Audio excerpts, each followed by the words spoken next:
Thursday, November 19th, Anthony. How you feeling today? Feeling pretty plucky?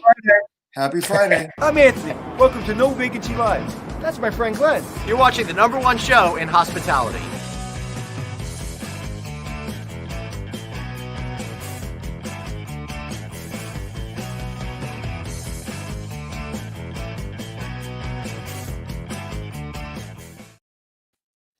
Anthony Melchiori, my friend. Great to see you today, sir. How are you? What number podcast is this? I saw you started numbering them. I did. For no vacancy, I believe it's 352. And for checking in, it's like 250 something or other like that. 250 podcasts. Yeah, together. How cool is that, man? Right? That's insane, bro. So today is an interesting day. For many reasons. We still don't know who won the election. I think we know. And some people haven't come around to it yet, is what I'm saying. COVID's at an all-time high. But everybody knows that it looks like, or everybody's seeing that it looks like there's a vaccine, which is good news. But in the meantime, there was an article this morning that my friend Mark Ergang sent to me. And are you talking about the president of the Long Island Hospitality Association, where I am a board member as well? No, I'm talking about Scott's brother. Okay. He'll get the joke. So why don't you put that article up? I think it's interesting. All right, let's put that article. You want me to share it on the screen? I'd rather just talk about it. It'll look better. So apparently, New York City hotel owners will have to pay more than $500 million to employees displaced by the coronavirus pandemic following an arbitration ruling, according to the Wall Street Journal. They're saying that severance is likely the largest ever hotel union group payout in the country, a boon for employees, but a hit for owners. This is unbelievable. The president of the Hotel Trades Council Union is quoted as saying, "Continuing healthcare in the context of the pandemic is a critical thing. These severance payments are a necessity for our hotel workers after the federal supplements ended last summer." Wow, Anthony. Oh, there you go. Thank you so much, producer Dave, for pulling that bad boy up. I have a very strong feeling on both sides, believe it or not. No, I'm really not surprised because we're advocates for hotel employees on the show. We want people to get taken care of, but we're also advocates for owners. How are owners supposed to absorb $500 million to take care of the employees without everybody being out of work permanently? And there you have it, right? And I don't know how those payments are working, but the gentleman today that's going to be on, hopefully he can shed some light. And I don't mean Chris Green, I mean our guest, but Chris Green will probably be able to shed some light. You know, my feeling is the union's there for a purpose, and it's to ensure that employees don't get taken advantage of. That is their prime responsibility. The arbitrator saw something that felt like they were being taken advantage of. I can't speak to it as a person that's been on the board of the Hotel Association in New York City, as a person that's been a general manager and has been a big advocate for employees. I'm not in the room, so I can't speculate on it, good or bad. It's obvious in front of you. That's a huge number. Hotel owners aren't making any money right now, but either are employees. You know, when you have an employee in New York City making $40 an hour to clean a room plus benefits and they lost it all, they have expenses commensurate with that salary. And unemployment is probably not covering it. When you have a bellman, if I told you what a bellman makes in New York City in a 5-star hotel, most people won't even believe me, so I won't even say it. So their unemployment of a couple $100 a week without government subsidies is not enough. Because you start living a middle-class lifestyle that you're used to. And unemployment doesn't get you there. With that said, and when you say lifestyle, you're not talking about going out and partying. You're talking about the basic essentials such as mortgage every single month and trying to put food on the table, right? Yes. And I'm sorry I was talking while you were interrupting. I apologize. Yeah, you know, you've really got to stop doing that, Anthony. It's really disgraceful. It's really not for me or you really to give an opinion. It's outside of, I wanted to get that information out there. And also you got to remember, they're paying their real estate taxes. paying all kinds of maintenance fees to keep that hotel running. I mean, the New York Hilton just opened the doors is going to cost $30 million. So the quicker we get the vaccine, the quicker we get people in New York City, the better it is for everyone. And listen, those owners will make money once things start going again and the good times come back. Hopefully it'll be like, the swing 20s, like after the Depression. Yep. After COVID, hopefully everything will get back to normal. I just read or just saw an article or video, I should say, of Alex Greenspan, who used to be the Fed chairman. And he said that if everything goes well with the vaccine, he can start really seeing the economy get back into gear in April. But there's a lot of ifs, right? So why don't we bring Chris Blue on to see what he thinks? And George is here too. Our guest has arrived, so we can bring them both on. So of course, returning to the show triumphantly every single Thursday, Chris Green, CEO and president of Chesapeake Hospitality, and joining us for the first time ever. Here is George Ntim. Although he works at the Marriott Marquis, which is just behind me over here, also happens to be chairman of the New York State Hospitality and Tourism Association. Really important guy over here. Anthony, I don't know about you, but I'm feeling a little intimidated today. Yeah, George, how are you? And we're going to get straight to it, bro. What's going on with this friggin' article about $500 million being paid out to employees in New York City? Do you have any insight to that? Quite frankly, Anthony, well, first and foremost, let me thank you guys for inviting me to your show. And Glenn, happy 50th. And don't feel bad because I'm a little older than you are. But anyway, well, I mean, I think, quite frankly, I leave those type of questions for VJ and those who knows best on what's going on with the unions and what have you. But I think it's something that is going to be ongoing. As you know, Anthony, you work in New York City for a long time, so you certainly know how these things goes. So in other words, we're going to negotiate, and VJ is the chairman of the hotel. Is that his name? Yes. Yeah, so. I actually served on the board with him many, many years ago when he was just a board member in that chair. Yeah, it's going to be negotiated back and forth. And like I said, you can see both sides. Chris Green, what's your insight? What say you, my friend? Hi, good morning, brother. Hey, good to see you guys. Glad to be back. As you can see, I'm out and about. I'm back at my offices in Greenbelt, Maryland. But on this particular subject, listen, there's no question that all of us want employees back to work. We're all in an untenable situation. So it's the same thing in New York City, right? There's no business to be had, especially in the inner city. The employees are suffering, the owners are suffering, and the courts made a decision based on the documents as they're written. But here's the deal. And now nobody has any money to pay anything. So it's a real challenge. I can tell you that these owners are in hospitality and they care about their associates. They want them to succeed. But right now there's no well to get water from. And that's the real problem that we're having. So I don't know what the solution is. Do I think that there's an outcome that could be positive? For sure. But probably not until we start seeing some revenue come back in. Well, there's a couple things, right? Because if you don't negotiate in good faith and you don't start paying what's owed, there's going to be problems. For when they do open, there will be slowdowns potentially. There will. I mean, I've seen everything from sit-ins in the middle of the Roosevelt Hotel lobby 10 years ago because of water leak because they thought owners weren't negotiating good faith. I think it was the Roosevelt. Don't quote me on that. To shutting down the Plaza Hotel because they weren't negotiating well in Canada for a similar who also had the brand of the Plaza and the hotel in Canada, and they started shutting down the Plaza because they felt like they were negotiating fairly the union contract in Canada. So there's a lot of back and forth that goes on, and that's the underbelly of what happens. And and I'm free to talk about it because I'm not, a lot of people would talk about that, but it happens. If you don't do what needs to be done, the union has ways to slow down the work and to make their employees. At the end of the day, there's not a bigger advocate in hospitality for employees than me, period. And owners understand. Sorry, he said period, Chris. Yeah. Owners understand that they got to work with the unions, but on the other hand, to your point, where are you going to get the money from? And listen, be honest with you, there's plenty of owners in New York City that own hotels that are empty that have plenty of money to pay. Okay, because that money was going to go somewhere else. With that said, that's not all owners.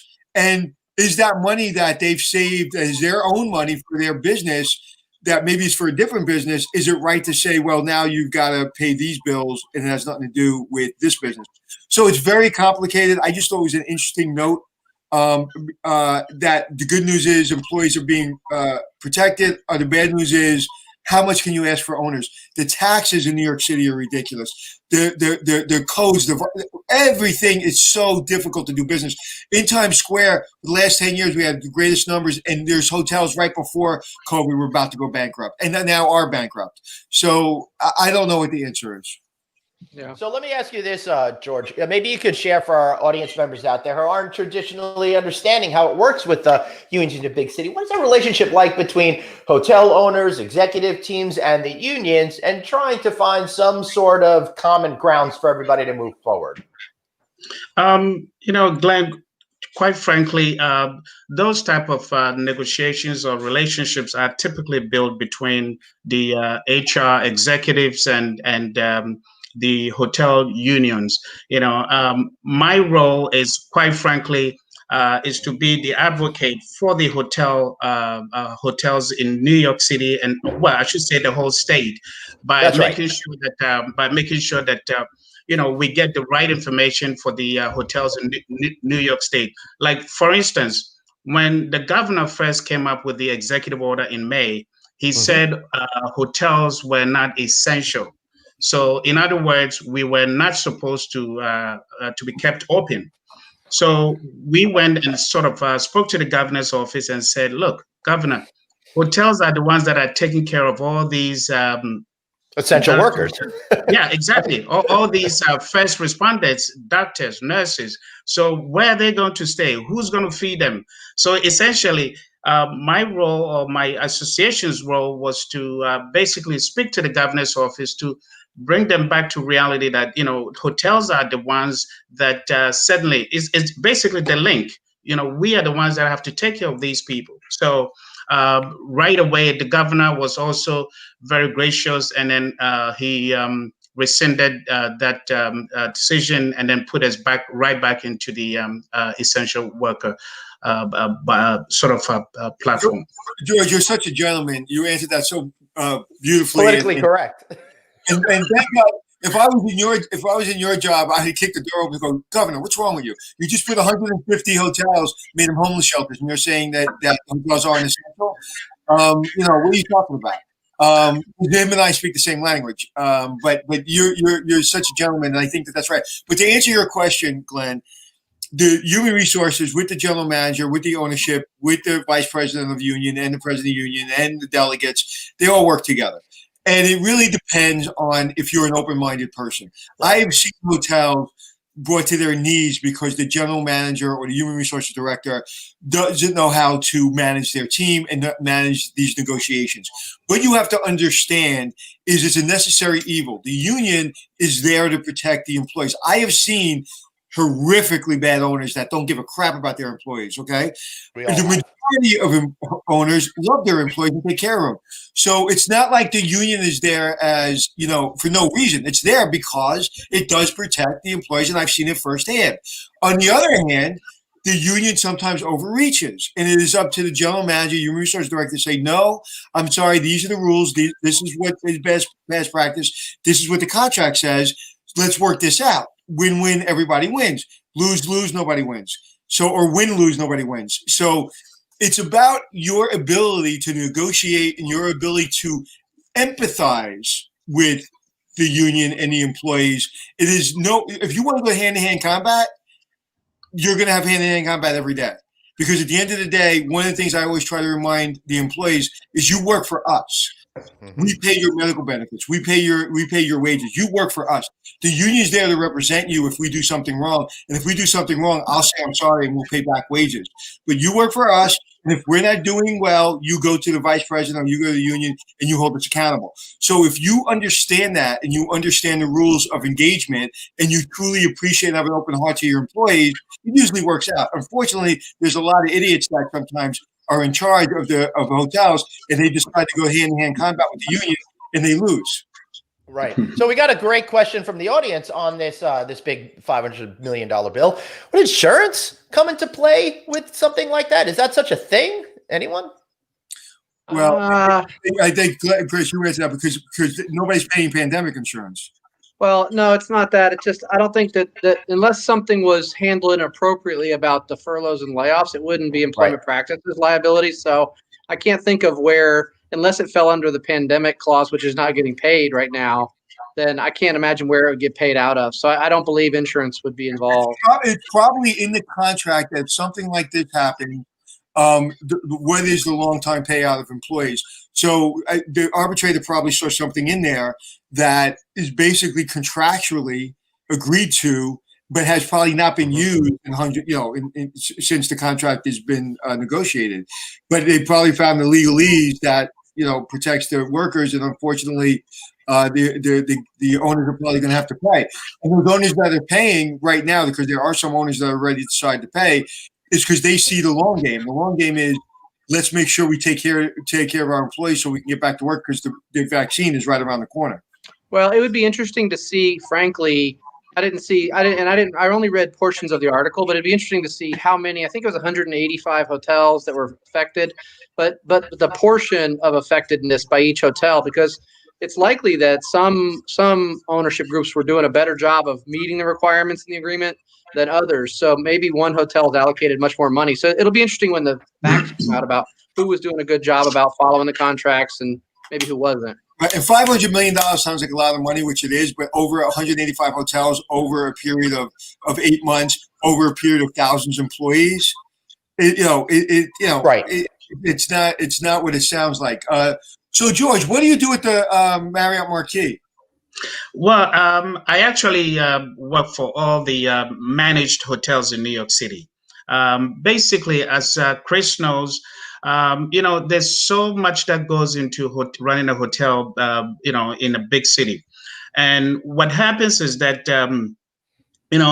each hotel has their own challenges, whether they're looking to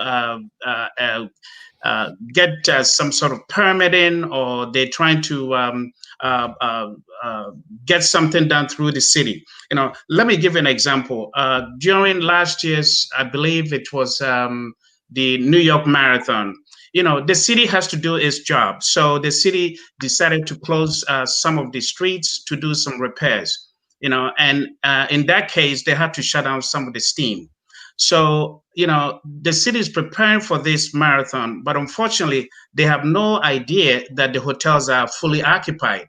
Now, think about it. You have so many foreigners from Europe, from Asia. They're all coming here to participate in this program. So somebody has to go back to the city and say, look, the hotels are 100%. Most of these participants have to get up at 4 a.m. to take a shower. So by shutting down the steam, obviously they can't take a shower before they join the race. So when you go back to the city, oftentimes they will say, oh, wow, I had no idea that that was really affecting the hotels. So I sort of serve as a liaison or conduit to help facilitate some of the challenges to the city and vice versa. So you work directly for Marriott? Yes, I work for Marriott, but I support all the managed hotels in the city. Got it. Understood. Yeah. Right. Yeah. And then on the state level, what happens is, you have so many politicians making decisions in Albany, and sometimes they don't really know what goes on in the city. Again, I can give you another example. Not too long ago, there was a politician who was really advocating for the state to have a bill whereby I believe one of his parents was in a wheelchair, got involved in a hotel fire. So he was very emotional about it. And he proposed a bill to see if the state can come up with a bill and have every hotel in New York City basically set aside one room per night, so that in the event of any eventualities, they can move all those who need help into those rooms. Now just imagine having a hotel of 50-story in New York City, and you have to leave one room per floor, all the way up to, let's say, 50 stories. I mean, come on, New York City, how can you give away almost 50 rooms, for a night? So the legislators, we have to go to them and say, that's not doable.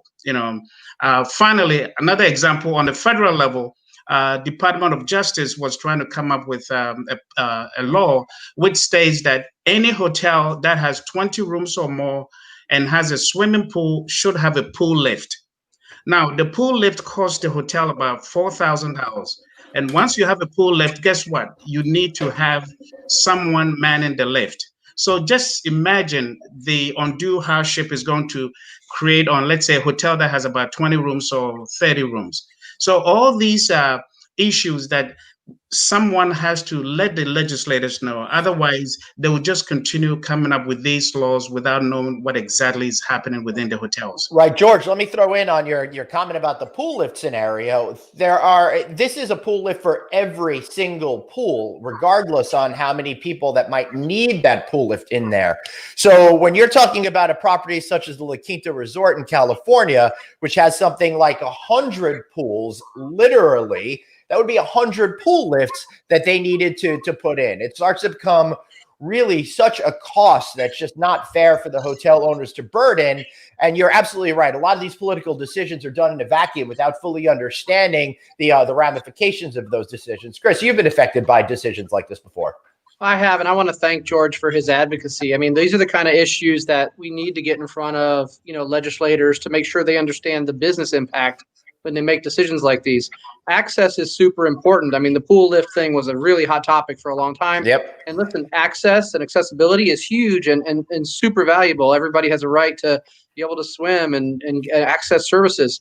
We just need to be thoughtful about how we implement them and how they are used and how they're manned to make sure that we can do business as hoteliers and that we have the ability to support these accessibility functions. So that's just one example. But what George is doing is super valuable because the legislators often don't know, which similarly is to what's going on now with Congress, right? They don't know. I think they have an idea, but they don't really know how bad hospitality is suffering because so much else is going on right now. So especially with the election and what's going on with that we're not the major focus. And they don't really know that a survey that came out yesterday from AHLA, I think 30% of hotels said they had 3 to 6 months left before they were going to close their doors. That's a lot of hotels, the ones that responded, that could literally shutter the building in the next 3 to 6 months if something's not done. So the legislators need to understand our business, and people like George, who are advocates, are super valuable to our business. Chris, I'm glad you mentioned that it is important to have those lifts because I'm an advocate of having those lifts because I have a friend I grew up with who's in a wheelchair, and so and he travels a lot. And one of his big questions is always he can't get on these beds. These beds that they have now that are so thick, he can't even get on the bed. So he actually invented something to be able to get on the beds. So I'm a big advocate of having accessibility, but with common sense. So I agree with you 100%. And also 30% of hotels, let's put that in perspective. If 30% of hotels don't make it in the next 6 months, forget about the hotel owner, forget about the small business, forget about their family, forget about those employees. What does that look like in small town America when that hotel goes under? What happens to that coffee shop? What happens to that bus depot? What happens to the soul of that town? And as a person that's been to 48 states doing this show, Hotel Impossible, I've seen what happens when one hotel closes, can close an entire town.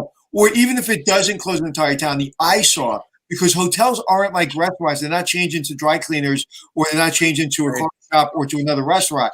They sit there for months, years before a developer comes in with millions of dollars. And there's 3 hotels top of my head from the show that are sitting and literally weeds are growing through the roof because they haven't been able to do anything with those hotels. So it's not just the 30%. It's not just the economics of that family or those employees. It's the entire town. Right. Yeah, that's so important. Anthony, Oklahoma is a state, one of the 2 states you haven't been to. Is that correct? Over there? That is correct. Oklahoma is a state. That is correct. Yeah. All right. So We've got some really good comments. Matthew Taramino, who said a bunch of great stuff on here. Owners need to work on an emotional, empathetic concept, pivot businesses, and look to help employees. Chris, this is something you've been extremely focused on during the last 7 or 8 months. What are some of the things that you feel hoteliers could be doing, and maybe add what they could or should be doing if there's a union representation in their building as well? Well, I mean, I've worked on both sides of the fence. I've had union properties and non-union, and I always treat you. Listen, you treat everybody fairly and the same, and it's a great relationship. I've really never had any issues with it because people are people, and ultimately, when at their very best, those relationships work just fine. But as leadership and management, we need to realize that a long time ago, management was the reason that unions were formed. So we can be great leaders and supporters of our staff and have great relationships. And that's just, to me, it's a no-brainer. And that's why we're a hospitality company that focuses on culture. As far as pivoting, you saw we pivoted last week in our business we kept our staff, but we needed revenue management. So yeah, we pivoted and opened a new division that's been taken off like wildfire so far, but keeping our people busy and figuring new ways to use the talented people we have to support the industry. And the other thing is, I was on a call yesterday, and I will tell you that the day use rooms and work from hotel, that's taken off in a lot of markets. People needing to get away from the house to go have an office for a day. Or I just heard about one of our markets, a law office, that because of social distancing in their offices and the size of their office, they've rented a bunch of suites at the hotel down the street for their attorneys and for their assistants. So they're spreading out their office because they need to be together, but they're using hotel facilities. I mean, we just need to be curious and aggressive leaders in this time to find every piece of revenue we can. Wow, this is interesting to me. Anthony, Chris, George, last week I was wondering, is this selling office space thing actually working within hotels? So I went on to the Hospitality Family Facebook group because they've got so many folks on there that are represented in the hotels. And I asked that very specific question.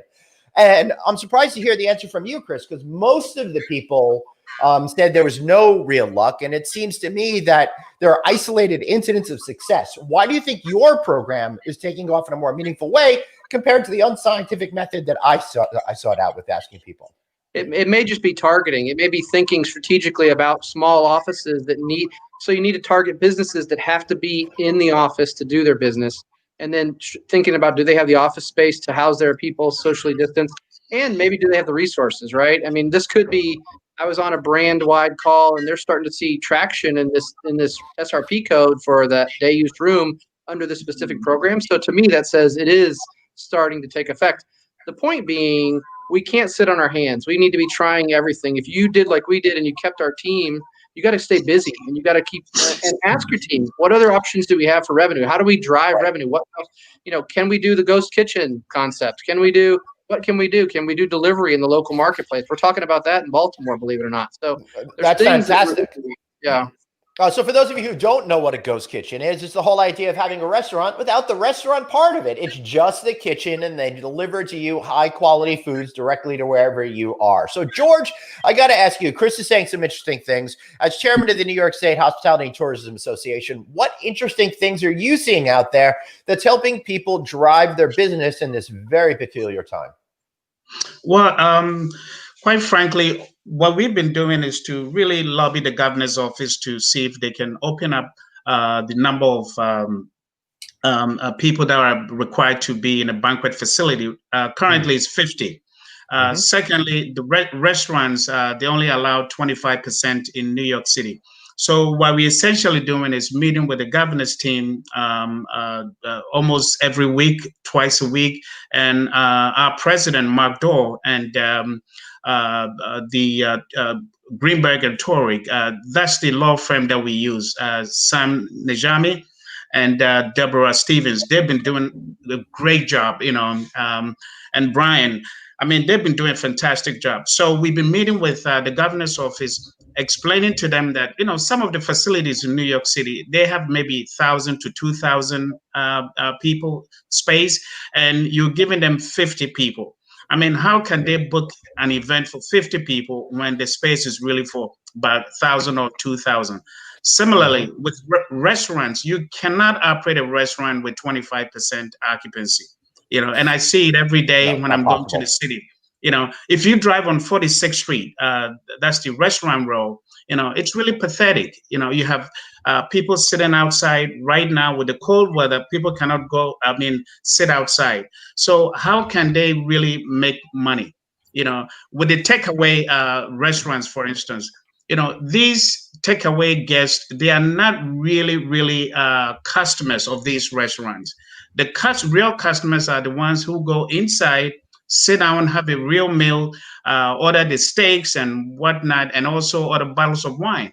That's how these restaurants can make their money, not on takeout. Takeout just doesn't cut That's absolutely right. I've been to the expense accounts that have supported restaurants by overpriced wine. So I totally get what you're saying. Anthony, sir. I thought you were going to say something there. Let me put back up Nicholas's comment about this. $9,000 in room rental for office day use and offsite meetings. That's something that's pretty exciting right there to see. Yeah, I mean, listen, that flows through. Room rental and office rental flows through very effectively. You've already got a staff there. You set up the meeting room, it flows to the bottom line. And when we're running minimum expenses right now, you can actually get a little flow through, actually higher than average flow through on that type of rental. So it's good. Yep, that's awesome. And thank you, Mark, for recognizing that I went out to help the hospitality workers of Long Island last week. But let me tell you, it wasn't that big of a deal. I got to deal with beer, and I wanted to make sure that I could take home my own hospitality brew. So that was fun. If you do live on Long Island, check in with me and I can get you access to some of that beer over there as well, which is a great program. And for those of you in other jurisdictions, George, this is pretty cool. This might be a program that can help hospitality workers. And I give Mark Ergang full 100% credit on this one for creating this program, partnering with the Long Island Brewing Company here on Long Island to create a specialty craft brew that was then tied into a promotion with their local radio station, WBAB, to promote it. And that was really able to send thousands of dollars to displaced hospitality workers. Anthony, welcome back. Sorry, you had a tech issue there. I'm good. Hey, Glenn. All right. Yes, can I make an offer? Mark Mark is a former colleague, and I know him very well. He's actually he sits on our board, Nishta. And I know that he put you on his board on Long Island. So, Anthony, I'm making you a public offer. You can't refuse this. Can we get you on Nishta? No. Why not? because you put me in a box and you said I can't refuse you. And everybody that knows my personality is the last thing I want to do is put me in a box. Because you are a very passionate man. You love New York City. You love hotels. You love to help the tourism sector. So I think it would be a great addition to our board. And I would have been happy to do it if you text me and asked me. But now you put me on the spot, I say no. I would definitely text you, sir. So, awesome. Chris, can I put you on I don't know, some board somewhere? I just feel like you're left out of the whatever board you like, Glenn. Whatever you like. What I was going to say before, can I talk, Glenn? Yes, okay. If you must, I'm going to put you on a single shot because it's going to be really important. No, I'm not, because I know you don't love that. Go ahead. You make a really good point, George, that restaurants, banquet halls, hotels are having a difficult time. You can't have a banquet hall that can fit 1,000 people with 50 people. They can't make a living. However, the numbers in New York City going up, the numbers are going up around the country. Our politicians have failed us. Failed. Even if they come up with a second PPP 2.0, even if they give us grants now, they have failed us. You cannot put the burden on these restaurants and hotels and expect them to stay in business with these ridiculous rules. But I understand the rules because you don't want to get people sick. It is their obligation, their duty, malpractice that's happening with our government locally and federally. It is absolutely infuriating. You cannot put these restaurants in a position with these ridiculously laws without helping them. The law makes sense for COVID. It doesn't make. They're still taking taxes from them. They're still making them pay their rent. They're still making them pay their mortgage. They're still making them. It is absolutely insane. So let's call it what it is. It's malpractice. So even if they give us a grant afterwards, after the election, after January 20th, whenever, Every single one of those government officials that are dragging their feet should be in jail. George, I won't ask you to say whether or not you agree if they should be in jail. I think Anthony may be onto something, though. But what recommendations? Wait, Glenn. There's people that are going out of business. There's people that have lost their entire future in New York City, and they will not have the ability in January, February, March, and April when the vaccine comes to have a business because the government has failed them. So they should be in jail. And I guarantee you, their salary was connected to a bailout. There would be a bailout. So it is absolutely for sure. ridiculous. You tell the restaurants in New York City, these people are holding on. They had outdoor cafes. They did everything they could to stay afloat. Now from September until the vaccine, they're being told that they have to now shut down again and there's no bailout? Come on. They should be in jail. I'm not disagreeing with you. I'm just saying George doesn't also have to say that these people should be that they should be jailed. So I do want to ask George is what are you doing as part of your role as chairman to get the New York government to understand this particular issue and find a better way? And what are they really going to do? Or are they just going to do what Anthony says, just drop the ball, have a dereliction of duty and let people suffer? Glenn, I think the restriction, it's one thing, but the one that's really confusing is the travel restrictions at the airports. If you recall, when the governor first came up with the law, he stated that anyone that comes from those restricted states must be quarantined for 2 weeks. Some of the complaints we were hearing from our members was that, okay, if I check into a hotel and I have to stay for 2 weeks and quarantine, who is going to pay for it? Is it the hotel or the governor? Now, if I'm a traveler and I come to New York City and you expect me to be quarantined for 2 weeks in a hotel, I'm not going to pay the hotel for 2 weeks and then just stay there.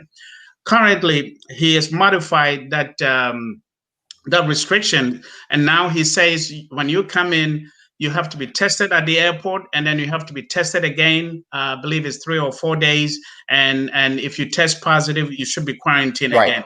So the process is just so confusing, and I think that is where the hotels and the restaurants gets confused because there's no definitive, answers to these questions. Everything has been ongoing. If you look at George, I'm going to agree with you. There is an answer. You cannot put the safety of your people at risk. So these rules, although I understand where they're coming from and agree with some of these rules, and I want people to wear a mask and self-quarantine and all that. However, you have to then give everybody money. You have to save everyone. If you're saving the big companies, the small companies, the little companies, guess what? It's a pandemic. And if some of that money goes to the wrong business, so what? It saved a little business. So let's cut through the crap and let's have the rules. I don't want people coming from states that don't think that there's a pandemic coming into New York City. But on the same token, I don't want the guy on 42nd Street that's paying $30,000 or $100,000 a month for rent. And then when it does come back up, in April, May, June, July, he's got a year's worth of back rent to pay. When's that going to ever happen? So let me just walk away from the restaurant. So if you're going to put in those rules, you've got like that. We don't have another stimulus, that we are not helping these small businesses, medium-sized businesses, large businesses, everyone. It is absolutely insane. They printed $3 trillion. They're not printing it now simply because of political reasons. Absolutely. Yeah, and I agree. I think that's the main problem. If we were to get a bailout, I think that will really change the narrative. And I'm sure Chris can speak to that issue more than I can. Right, Chris. I mean, Anthony has said it all. Something has to happen, really, or else we're going to have a failure in businesses that's not been seen since the Great Depression. It's just a fact. It's just a fact. It's not, like you take George, listening to you and listening to how you try to manage these rules and trying to help your constituency is like, it's ridiculous. It's like, just give everybody money, bail everybody out until there's a vaccine. And guess what? If at the end of the day, we spent $500 million too much because somebody screw them, get the money back. But don't make all these businesses that are going out of business in New York and other places suffer. And that's one of the reasons I'll never have your job or never be a politician, because I get thrown out of office over my mouth. I mean, I wouldn't be able to contain myself if I had your job. I wouldn't be able to contain myself if I was Chip Rogers. Like, up until about a month ago, I was like, okay, let me just, it's a very difficult situation. Come on. At this point, you go down any big city and you see for sale. You see hotels growing weeds through the roof. You see employees that used to be middle-class people on food lines. You see long lines around in Texas and other places, and they were still talking about whether somebody thinks we should wear a mask or not. That's what we're talking about instead of bailing these people out. So as angry as you think I am, I'm 10 times more angry than I'm showing today. It is absolutely obscene and absurd. Yeah, but Anthony, I think the bright side is that, I've never seen a politician that doesn't like the tourism sector, quite frankly. Most politicians do like us, I'm not talking about Governor Cuomo. No, I'm just talking in general, but the challenge though. I'm going to probably get in trouble for this. I think Governor Cuomo in the beginning did a good job. Okay, now we need to get money into these businesses. My friends, that own restaurants, these rules are now putting them out of business. So we've got to give these businesses money. So if you're going to say quarantine or you're going to say do this, whether it be New York State, they got to get money from the federal government. But we know we're not doing that because Trump is pissing all over Cuomo because of political reasons. So we're stuck holding the bag. Right. I think the point I was trying to make is that, unfortunately, the timing just fell right into the political season. So obviously, until we go over the hump, maybe after the inauguration, things might change. But right now, the person put their family in a homeless shelter and go on a food line because we have to wait for an inauguration. I know, it's sad. But we have to wait 2 months because we have to wait till everybody on either side gets what they want, and the family's on the effing food line. Come on. Well, it's worse, Anthony. It's even worse than that because the current president of the United States is pretending like this issue is not happening at all. We're at numbers that are 3 times as worse than they were when we thought we were at the height of this thing. And now everybody's treating it like it's non-existent. And all of our companies here are getting crushed because of it. It's a disgusting disservice that's happening to the American people over there.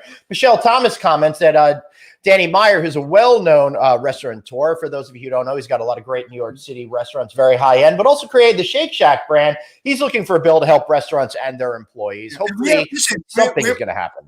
We're part of the Canada. We have bills. There's plenty of bills out there. But that's right. The thing that we've got to say to ourselves, why are we tying regulations for COVID and keeping people safe to people's livelihoods? Those are 2 different questions.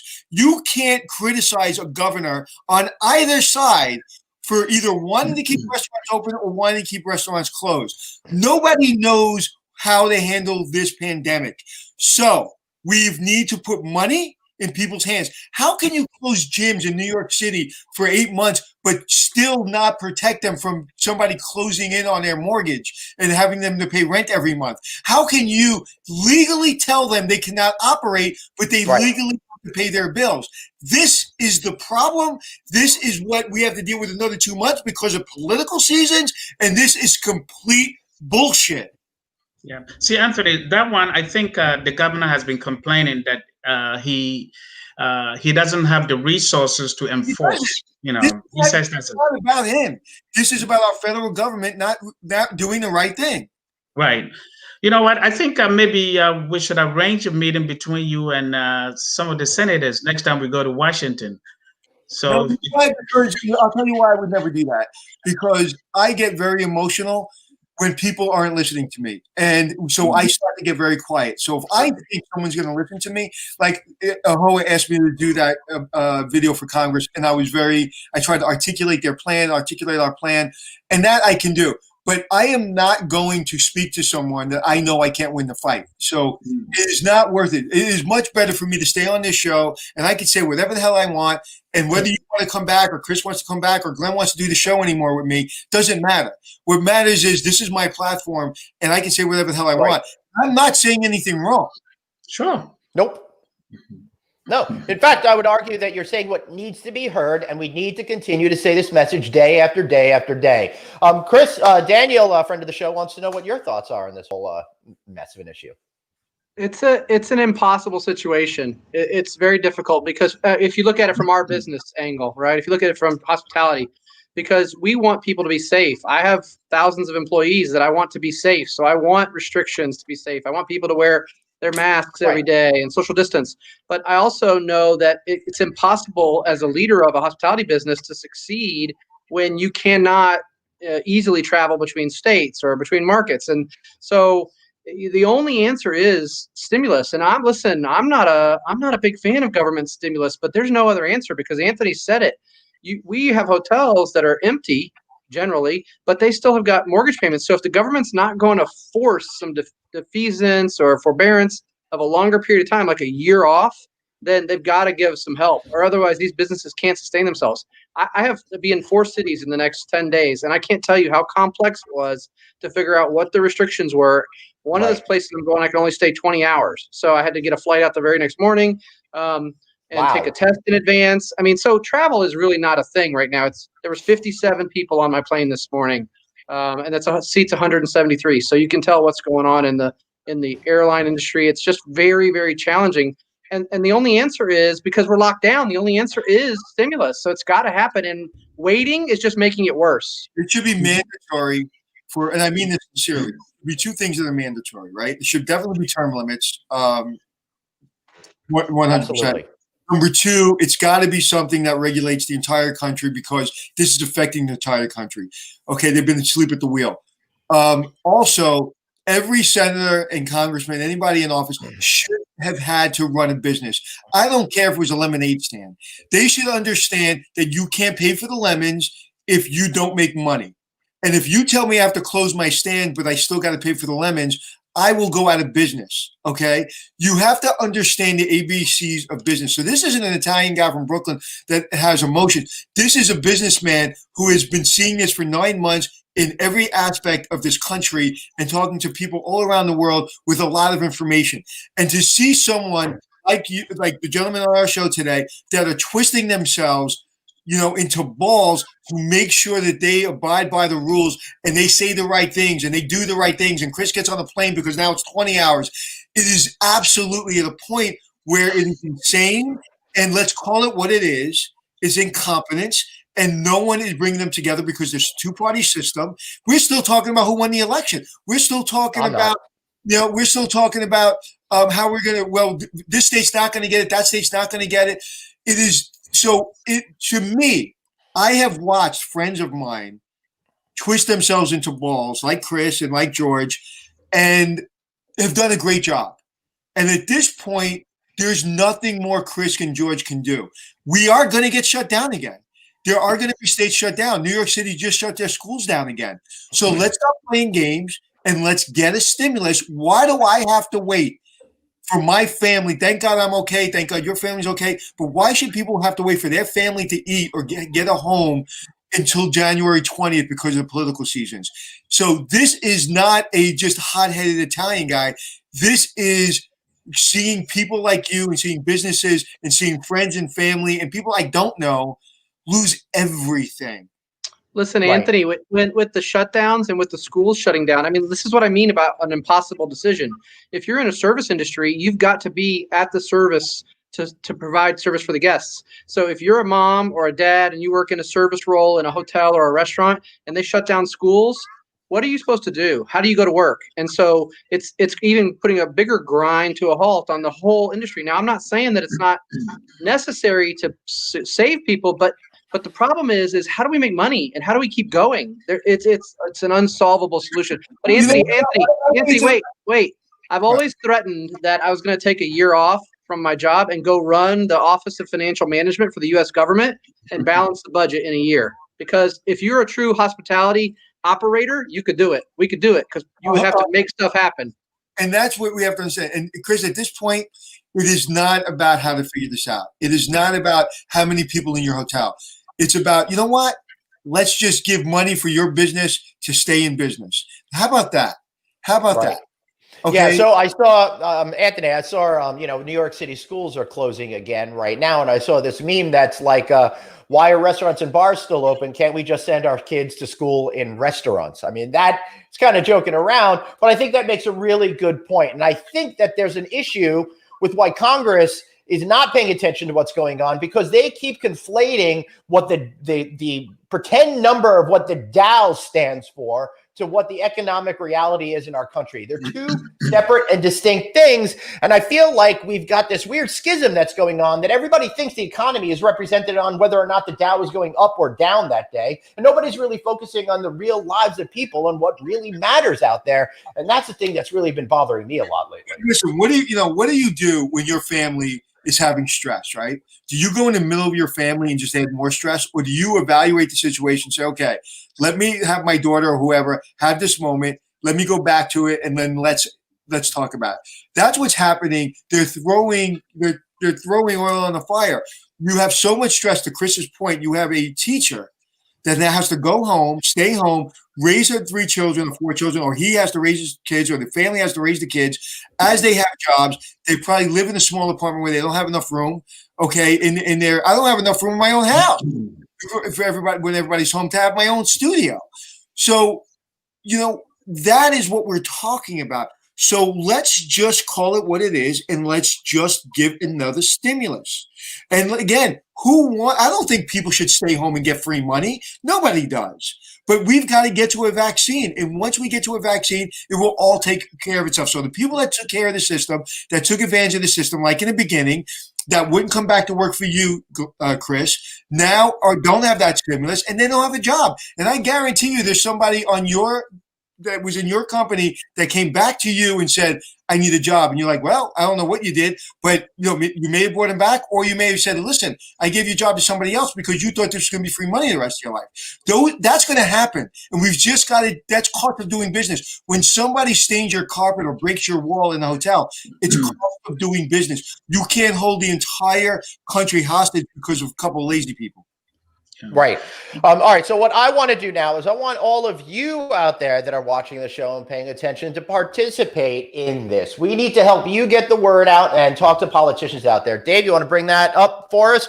So there's this great letter here that you can send directly to your politicians right now. It's the Hotels Act. You can find it, I believe, Dave, at the AHLA.com, if I'm not mistaken. All you do is click on it, fill out a quick little form, and all of that stuff gets sent directly to the ones that represent you specifically right there. It's very easy. It's very simple. It's a way that each and every one of us can participate and help put the pressure on our useless government out there to actually get something done. We'll right there, hotelsact.org. Go there right now, please, and go fill that out. Anthony, back to you, sir. I don't know how Chip Rogers does it. I really don't. I mean, I've held it in for a long time, and again, it's coming out like I'm angry or emotional, and I'm not. Yep. It's just like I hate to see, like, George, you should be given a raise, a promotion, and a state to run, because your ability to contain yourself and articulate on behalf of your constituents is great. But I think at some point we've just got to get a little pissed off. We've got to demonstrate. We've got to go protest. We've got to go in Washington. Why isn't every small business and every hotel, if a hoe is said, and Chip Rogers said right now, every single person, let's go to Washington, wear your mask, and let's march on Washington, I'm in. I'll be in the front of the parade. Why aren't we doing that? Why aren't we shutting down city halls and marching and saying you've got to help these small businesses? Why aren't we doing that?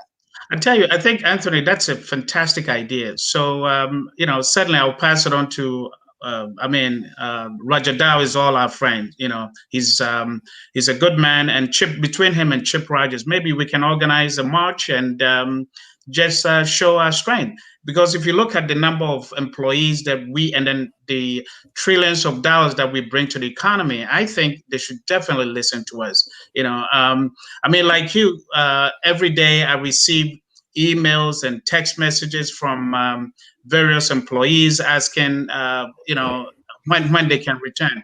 It really breaks my heart, because it's like a little family, and now all of a sudden they've just disappeared, and you don't know when you're going to see them again, So I think the march is such a great idea, and maybe Chris can also help in putting it together.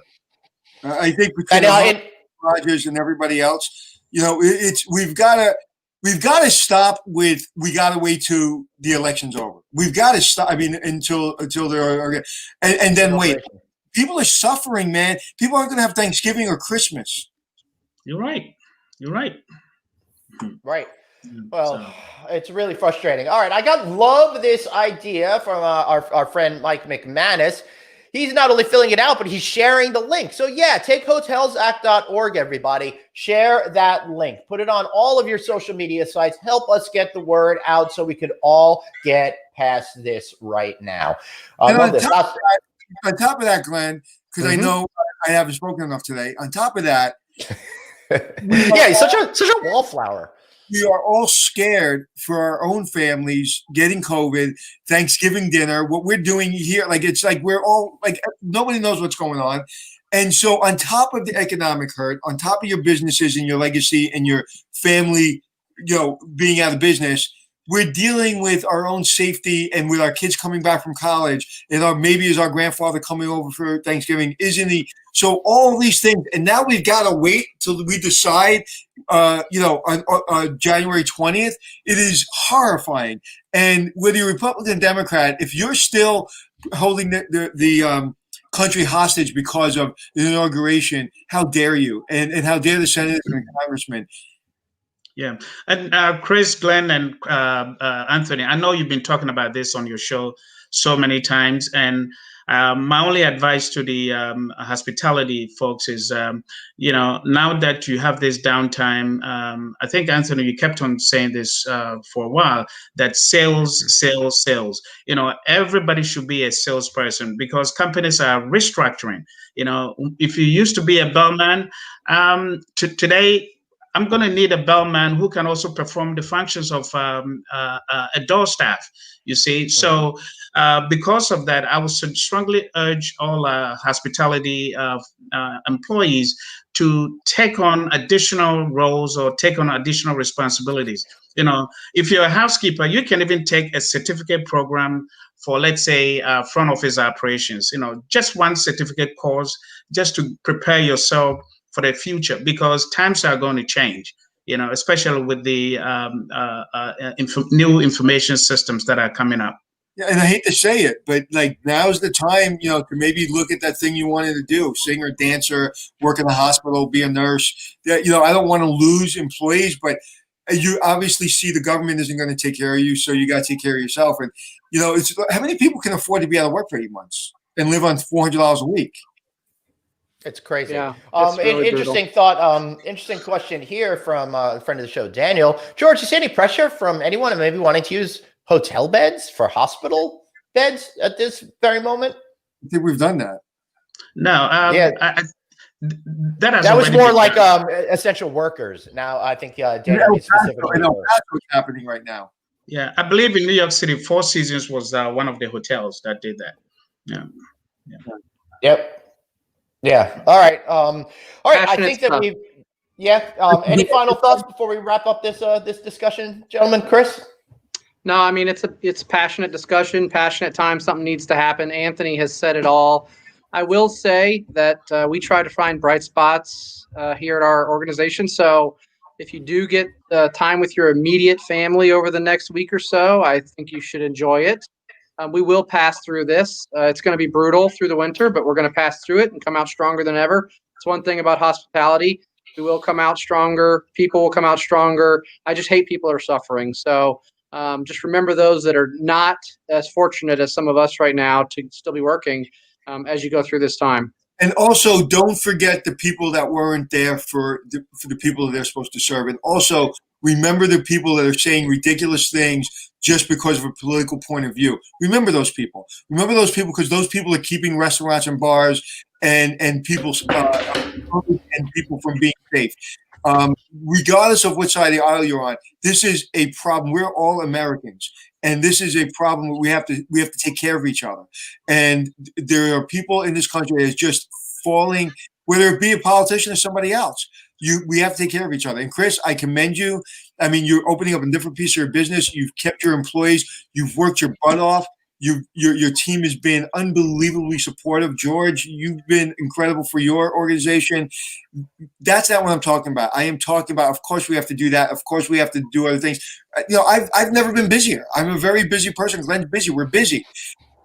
But that doesn't negate the fact that there are some people that are just not able to pay their bills, and there's got to be something done. Sorry, George, why don't you finish up and tell us something about it? Well, my final thoughts would be, as hoteliers, we should just keep on opening our eyes. Every single day, there's these politicians walking in our doors every single day, whether it be a mayor, city council, governor, president. When they come through your doors, please make sure you start building relationships, because in these times, that is what we need. Relationship. And if the better relationships we have with them, the easier it is for us to sell our stories. So that's my recommendation. Excellent. Gentlemen, we really appreciate you. Thank you so much for being here and being so positive. And Chris, we'll see you next week. George, we got to get you back on again soon too, sir. Thank you. I apologize on behalf of Glenn for all his emotion. Yes, I'm sorry, guys. Dude, fire today. This is a reason, everybody out there, why Anthony's mantra is passion is everything. Man, did you bring it today? You know what? It's just, I tell you where I snapped. When I see a gentleman like George, who's a fine gentleman, and he's articulating in a very non-emotional way. And I see Chris, who's advocating for his team and doing beautiful things for his team. And then you see what's really happening to support these gentlemen. And the answer is nothing. When you see restaurateurs in New York City in the summer, yes, between takeout and between cafes, right, some just held on by the skin of their teeth. But now it's 20 degrees out, and what are they supposed to do? And now you have different laws without a stimulus. I am not saying, again, I am a very safe person. I try to do everything I'm supposed to do. I don't want to be in crowds. I don't want to get COVID. I don't want to do the wrong things. But when you're telling these people that they can only have 25%, then you've got to make sure their rent is paid. You've got to give them a stimulus. Right. You've got to take care of them. You cannot. This should be against the law. You should not say that 75% of your restaurant or your hotel cannot open and you have to pay all your bills. It should be against the law. It should be. And I would love if anyone in the show saw that particular court case. I think it actually might have been over in the UK where somebody refused to pay their rent because they were not allowed to open, and the court sided with them. They said, if you're not allowed to open, you don't need to be responsible for your rent. So we got to figure something out, if it's stimulus for getting the landlords paid or something. There's a way to do it. There is a way to do it. When it was in the beginning, when there was an emergency in the beginning, you saw them printing money. Yes, we went into more debt. But to try to take a business person and try to have him functioning within the rules. I have a friend, and he had an inspector making sure they're doing everything right. Okay, 11 times in 11 days come in. Okay, now again, kudos to the government for doing it the right way. But why don't you do this? Why don't you just give him enough money so he doesn't have to open his damn restaurant? Okay, so he doesn't have to go by these ridiculous rules and laws and he's going to get out of business anyway. He's getting fines, he's getting inspected, he's coming in with guns, and he can't make a living anyway. So just make him whole. Yeah. Unfortunately, this isn't about socialism. This isn't about paying people out to stay home. So if anybody says that, please turn us off and don't ever listen to me again, because you don't get it. This is not that. I am very fiscally responsible when it comes to running a business, and there are no free lunches. Nobody is ever going to work for me and just have a free pass. I don't think people should get $600 a month and plus unemployment and not work the rest of their lives. That's not what I'm talking about. I'm talking about that there's millions and millions of people infected with this disease, and we're asking business people to be doctors, and we're not. Just make sure we have a stimulus to take care of our economy. That's all I'm asking for. Right. Yeah. That's all we need. Again, please go to hotelsact.org. Make your voice heard. Make our industry heard. We need to be as loud as possible to get things done, particularly now. since all the politicians seem to be completely distracted by ridiculous nonsense out there. All right, Anthony, you've got a, yeah? I want to say one more thing. Please do. Go back to forget about what side of the aisle you're on. Let's just go back to common sense. When you're looking at any politician, if your father or your school teacher or your principal or your leader of your business acted the way some of these politicians are acting on both sides of the aisle, calling names and yelling and screaming and not doing things and just pettiness and pettiness, we've gotten so far away from what we are as a people, forget about Americans, as human race, that based on the color of your skin or based on who you support or based on your political party or based on a handicap, you're being judged. You know, and, you know, go back to the great Martin Luther King in his speech. It's you should be judged on a lot more than the color of your skin, right? Yep, on the content of your character. And we've gotten lost. So if you look at social media, I've cut out about 2 hours a day on social media every day. Stop them social media. Stop listening to all these headlines. Read the answers. If you're believing a lot of these headlines, okay, then it's just you're not taking the time to appreciate it. And then after you take the time and read it and you understand it, but right now it is never in the history of our world have we had such a crisis and then people just shouting at each other. Yeah. There's one thing to as a people to come through a crisis, whether it be 9/11, World War II, a recession, the Depression, the Spanish flu, but where else have we screamed and yelled at each other and ridiculed each other for our point of view? When else did we do that at such a vile level? No, it's disgusting. And I remember after 9/11, Anthony, as horrible and as tragic as that was, and the feeling in the city was down, there was so much love and connectedness for the 6 months after that. It was really a special thing to be a part of. Even though it was a terrible thing, I felt more closely connected to my fellow citizens then than I think I have at any time since. And it's true, but this is more complicated than that. It was complicated in the sense of our towers came down, they attacked us. We will get back. It's very black and white. Yeah. We will come back. We will come back stronger as a people. We have to stay together. That was a very difficult time, a tragic time, but it was in a lot of people's mind finite. We're not going to allow that to happen again. It could happen tomorrow. This is complicated.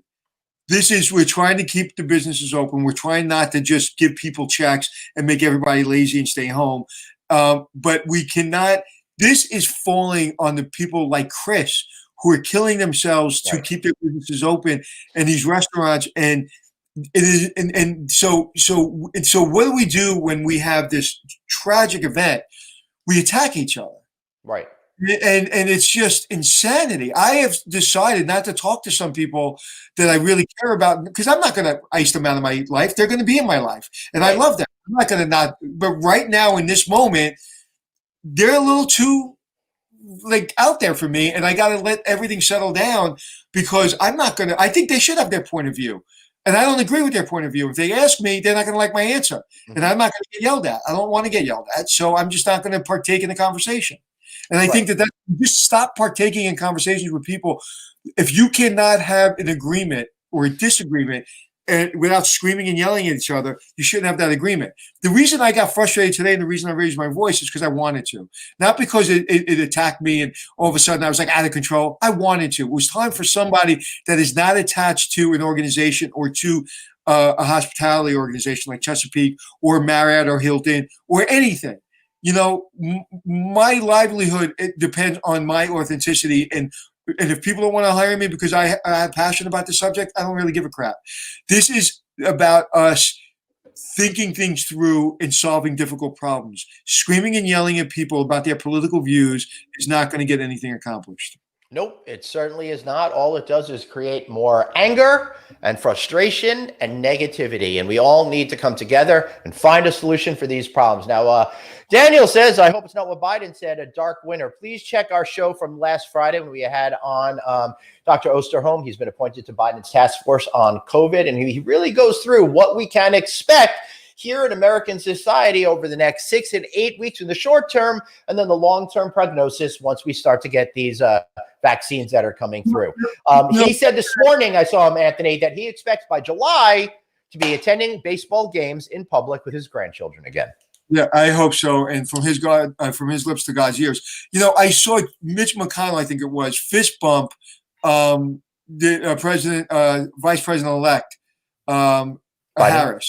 Mm-hmm. And vice president elect. Sorry, that's worldwide news that they fist bumped.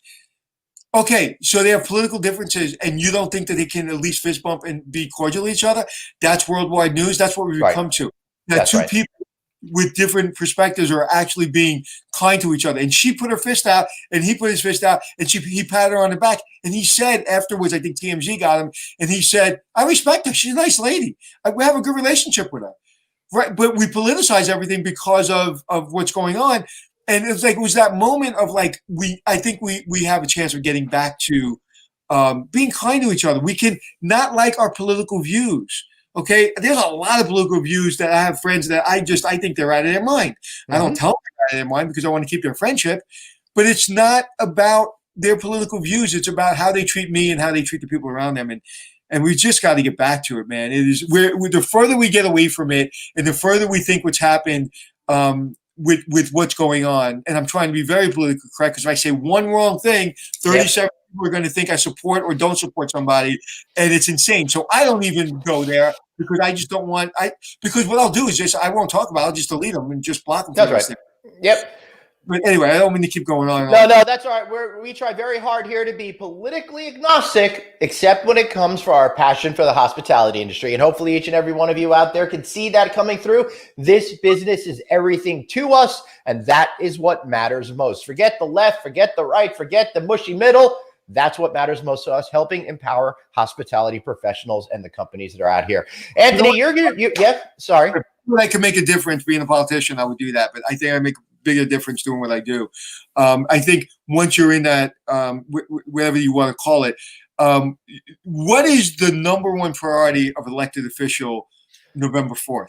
Yeah, I mean, they just need to get reelected and reelected. And I see it with my congressional representative all the time. It's basically running for reelection and no actual doing. It's really annoying. We were getting reelected every year to keep this podcast going, right? And it was based on our political opinions. We would be careful. We would. Mm-hmm. We would just. Yeah. We're not stupid enough to ruin our careers. And if somebody was, basically the political party was taking care of us, we would have to split the difference. Nobody takes care of us. We take care of ourselves. So we can say whatever the hell we want, and that's the way. That's the way I like it. But I can understand. It's not that I don't understand it. It's just the system doesn't work. Yeah, that's right.